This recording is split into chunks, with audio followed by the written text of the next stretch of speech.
ఏమయ్యా, లోకాలని కన్న తండ్రివే, బంగారు కొండ చేతిలో ఉన్నవాడివే, కుబేరుడు పక్కన చేయి కట్టుకు నిలబడతాడే, నీ విభూతి చేత మహదైశ్వర్యములను సృజించగలిగిన వాడివే, ఏ కర్మకాలి శ్మశానంలో ఉంటావయ్యా, ఎందుకున్నావు అని అడిగింది.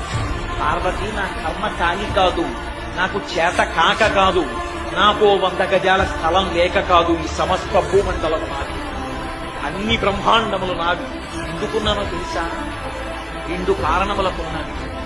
నా అంత వాణ్ణి నేను తెల్లగా ఉంటాను, పొడుగ్గా ఉంటాను, నాకు ఇంత పాండిత్యం వచ్చు, నాకు ఇన్ని ఉపన్యాసాలు చెప్పాను, ఇంత బాగా నటించాను, ఇంత ఐశ్వర్యం ఉంది, ఇంత పెద్ద ఉద్యోగస్తుడిని, ఇంత అధికారిని, ఇన్ని చెప్పుకున్న వాడి ఊపిరి వెళ్ళిపోయాక వాణ్ణి తీసుకొచ్చి కొడుకు కట్టెల్లో పెట్టి అగ్నిహోత్రంలో వేల్చి కపాలం పగిలిపోయాక ఇంటికి వెళ్ళిపోతాడు స్నానం చేసి. అప్పుడు ఆ జీవుడు శరీరంలోంచి పైకి లేచి నిల్చుంటాడు. ఈ చుట్టూ ఉగ్రమైన భూతగణములను చూస్తాడు.